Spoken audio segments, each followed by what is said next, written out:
Mrs. Johnston, we are going to have knowledge and social studies time.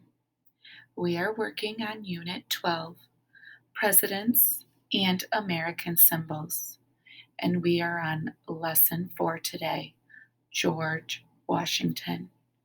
Before we begin today's read aloud, let's go over what we have already learned. Who can recall who was George Washington?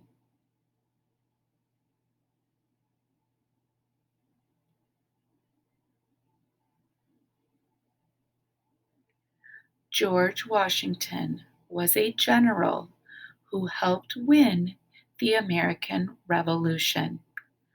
Remember, you have already learned about how George Washington led the American Continental Army in fighting the American Revolution against the British armies and king.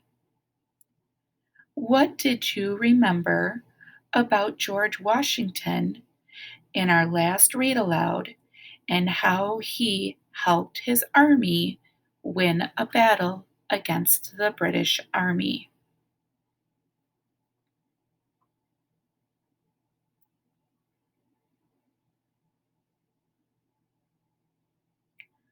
George Washington had his soldiers build giant piles of dirt so that General Howe of the British Army could not see the Continental Army as well.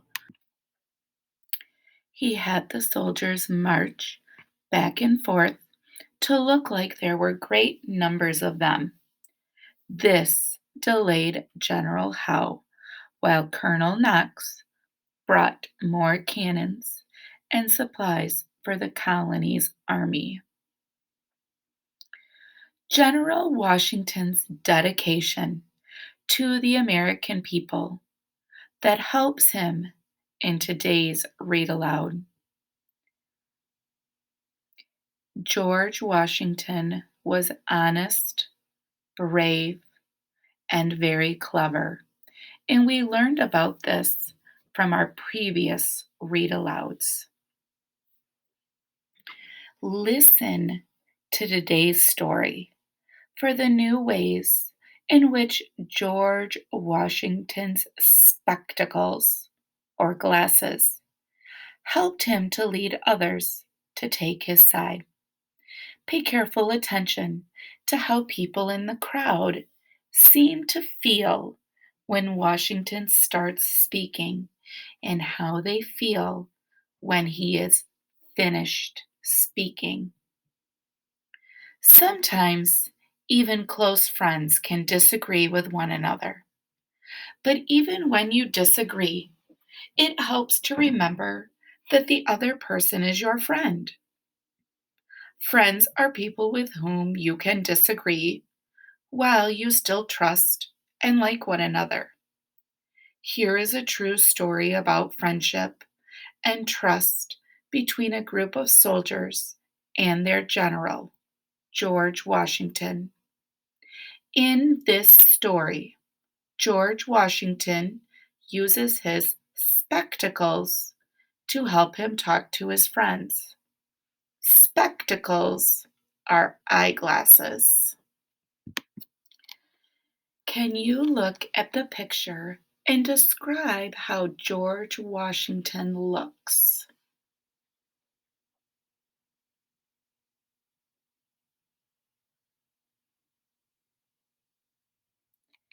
Did you pay special attention to his facial features? His eyebrows are raised, which means he might be deep in thought. His mouth has a stern look on it, like he needs to solve a problem or figure out something. George Washington's enslaved person, Billy Lee, was worried.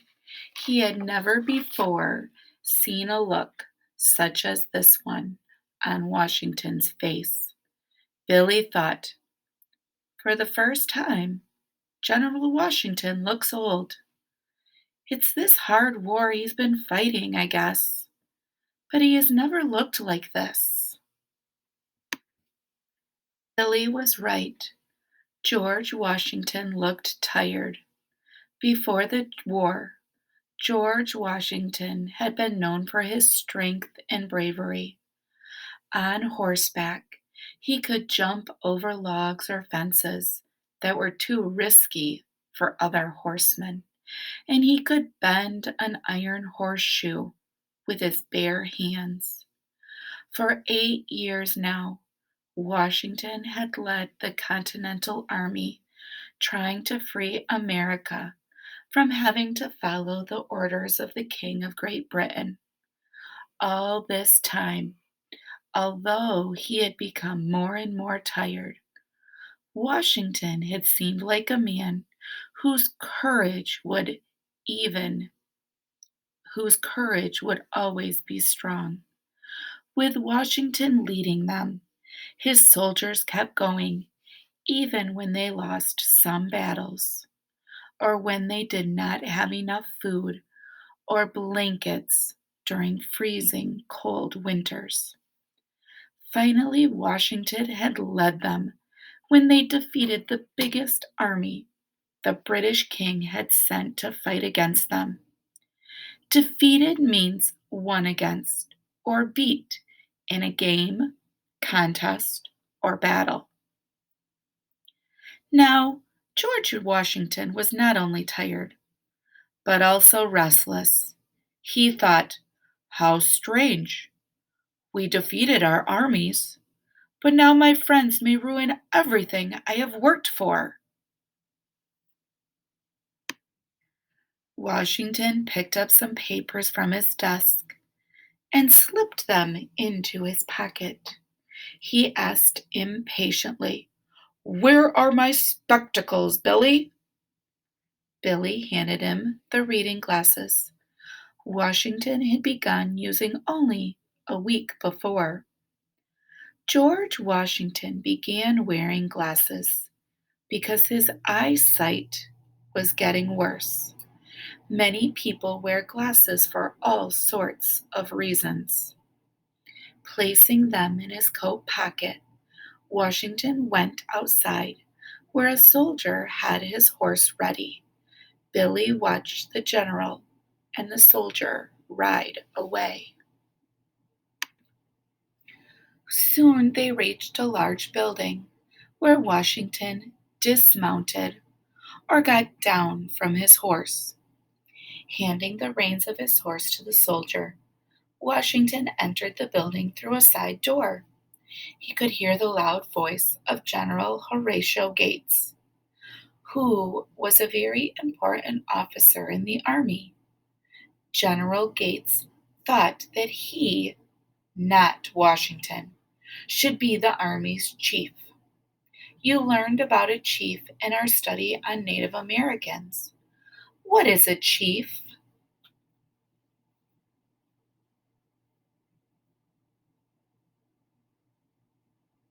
The person in charge of a group.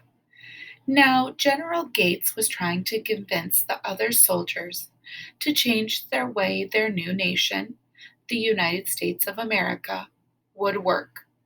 Gates was trying to lead the soldiers to think the way he did. Washington wanted to stop this from happening. He thought, I hope I am not too late, as he stepped onto the stage where General Gates was standing.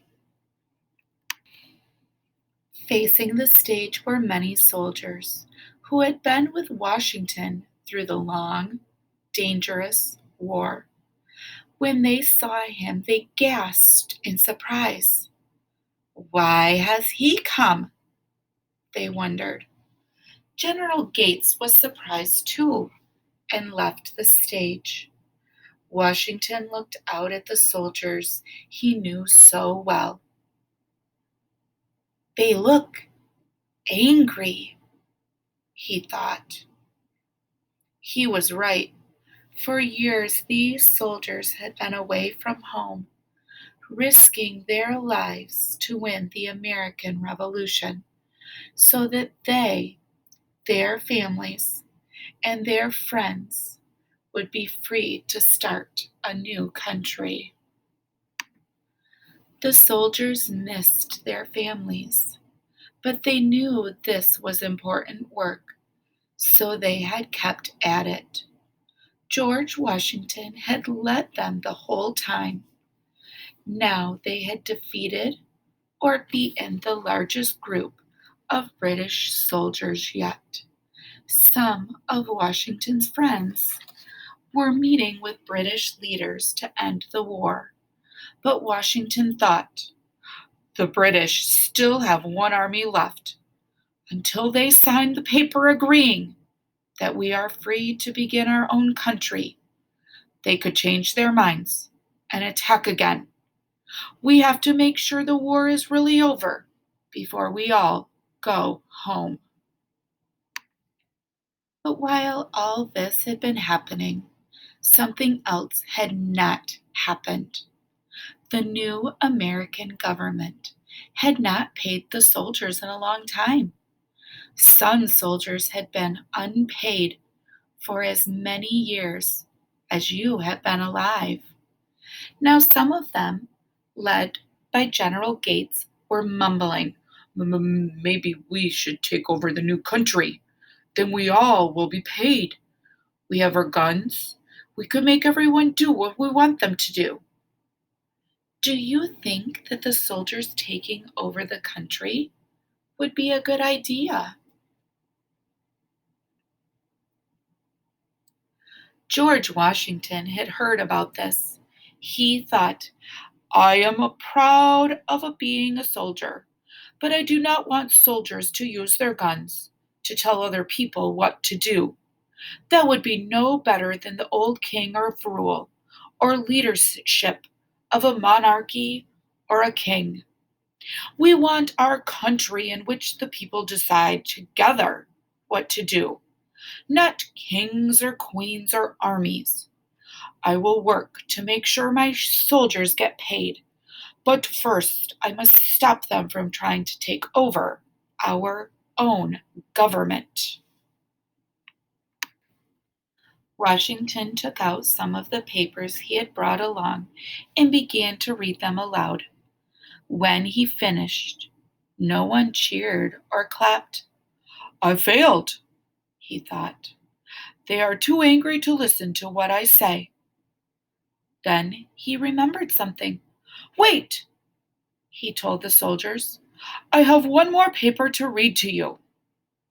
He took out that paper, but the writing was smaller than on the other papers, and he could not see it clearly. He held it away from himself, then closer, but nothing helped.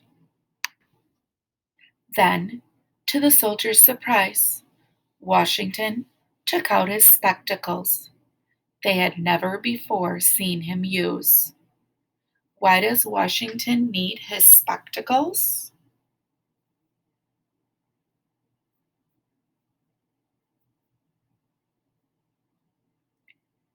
To help him see because he can't read the fine print.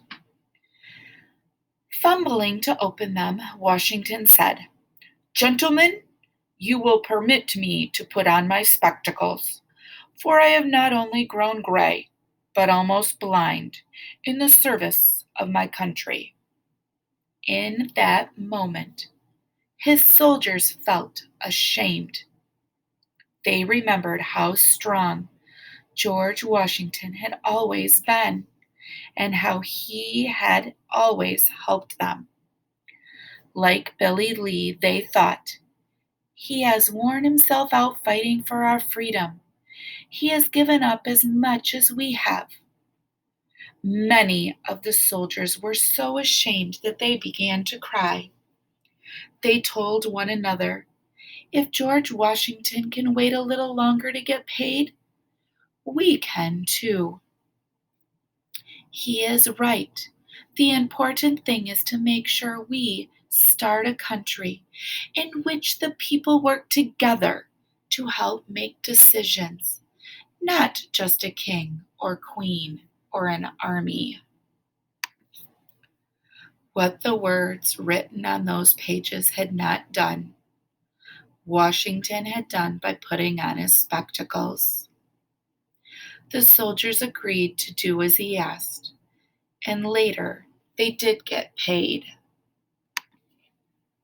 A few years later, after the war was over and Americans were choosing the first president of the United States of America, people knew whom they could trust. They asked George Washington to be the first president. "We need you just a little while longer," they told him. "Not as a general, but as our president." And as always, when the American people needed him, George Washington said yes. Who became the first president of the United States?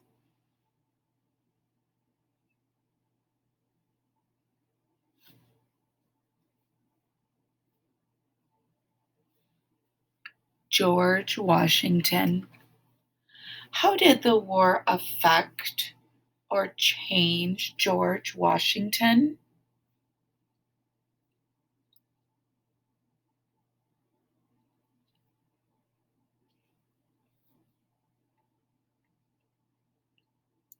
The war affected George Washington by aging him. He became older, more tired, had graying hair, and was losing his sight. Describe what George Washington was known for before the war.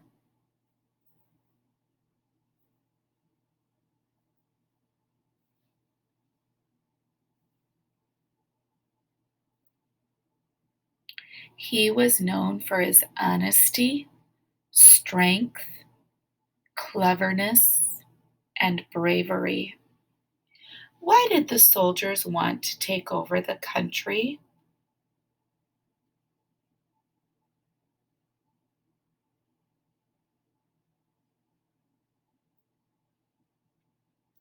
They were angry because they hadn't gotten paid. They wanted the power to do whatever they wanted. Why did George Washington think having the army take over the country was a bad idea?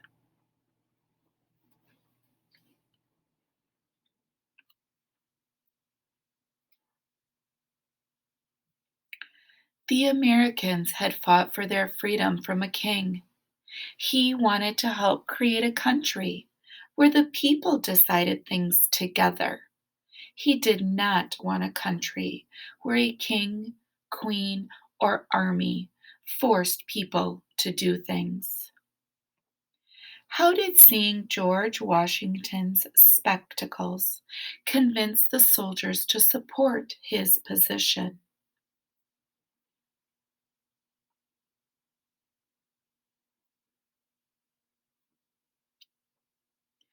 The soldiers saw how much Washington had sacrificed for them and their country. They felt ashamed and realized that they should continue to follow Washington's leadership. I hope you enjoyed today's story and learning more about George Washington.